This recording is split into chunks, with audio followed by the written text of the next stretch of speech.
welcome back to Stop Fainting Snippets. And in this wellness series, we're going to talk, Mel and Trish, about what we can do to manage stress and improve the situation. So, Trish, any thoughts? Well, I think the first thing, at the moment, I think many of us in the country are dealing with very particular material concerns and stresses. And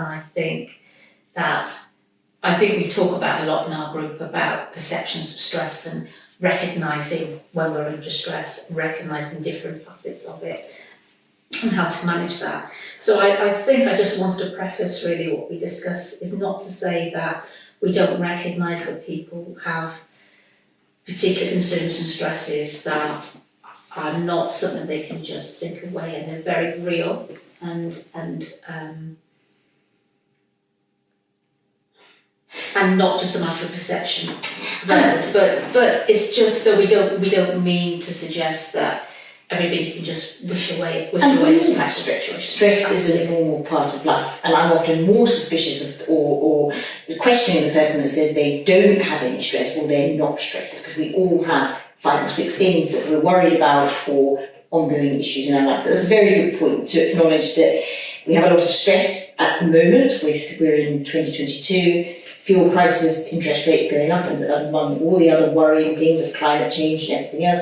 But also, if you have a chronic disease on top of that, and do look at the Stop Fainting snippet on managing uncertainty and fear of syncope, then that can be very stressful. So Mel, what are some of the more practical tips that you can advise to help to lower your stress levels? Well, these obviously are very individual, so everybody will know. It's worth thinking, what works for me? What is it that brings me restoration and gives me my energy back? And that's different for every person.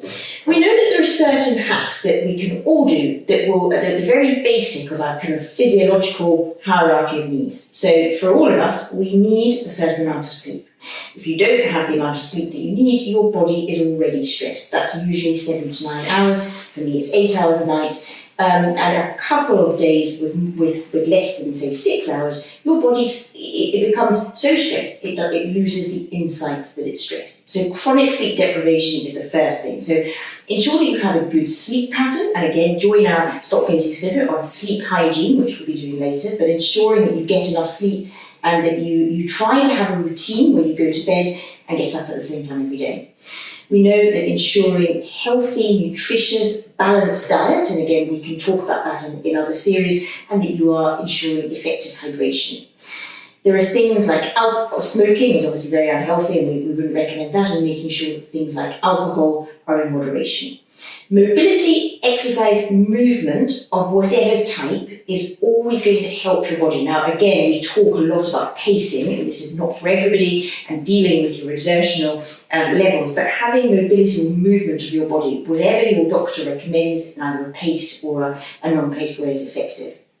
But there are other things that you can do to bring you a sense of well-being and calm. So we as our team, before our clinic, often walk on to some green space amongst nature, where we like to look at the local seasonal flowers and berries and appreciate what's around us. So green space, we know, whether it's a local park or your garden or the riverside or whatever, just a tree outside your window, can increase your vagus tone, so your sense of relaxation. Other things may be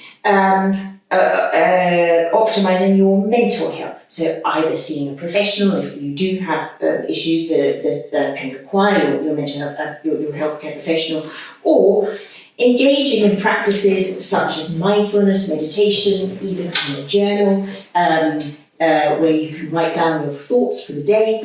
Any anxieties, get on paper, certainly can help. And we also know that writing down 3 things every day that you're grateful for, even if you're in the midst of an utter crisis, can help you change your perspective and can help you realise something that we talk about a lot, which is that the stressors will always be there. There'll be a pandemic or a fuel crisis or an illness or a bad diagnosis or a relationship issue. We can't change that in many ways, but what we can change is our response. And sometimes it's appropriate to respond with stress if needed, and we acknowledge that. but we can certainly reduce the pain and the distress to ourselves. And that's one of the things that we try to help people to do. So Mel, that's a really good point. You've given us such great pointers on sleep, nutrition, resting, going out in nature, getting a good relationship with your response, or having the recognition of an external trigger. But can I just ask, like, practically, if a patient comes to you with syncope and maybe a diagnosis of orthostatic tachycardia, and every time the patient stands up, they get chest pain and palpitations, it's a response that continues to trigger them all the time. What would you say to the patient to mitigate stress? So the first thing is, so I think the first thing with somebody with a condition like POTS, and we see it a lot, is to realise that yes, that is an incredibly stressful situation, it's very symptomatic, but to be grateful for the fact that we know their heart is healthy, it's responding appropriately to the signals in the body that we know the physiology can sometimes be changed. So gratitude for that.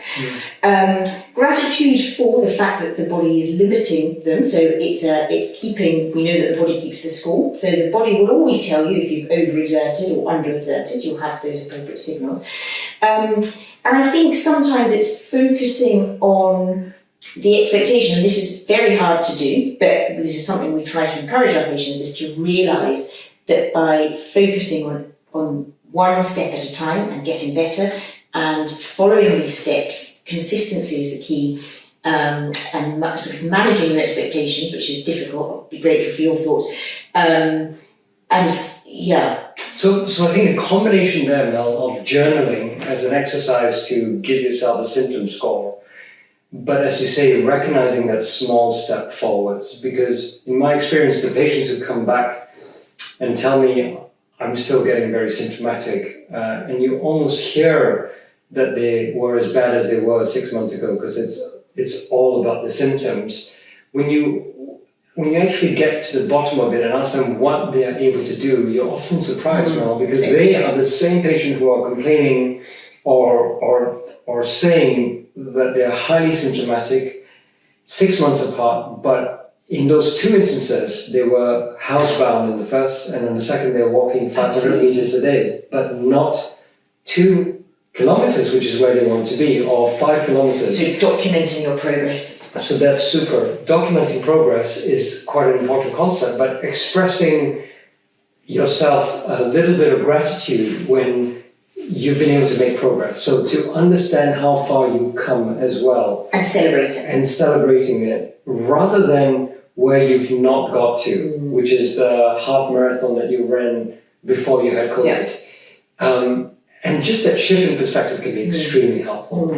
Yeah? Very good. Good. Very nice. Thank you very much, Mel and Trish, for sharing all those top tips on managing stress. And join us again on the next episode.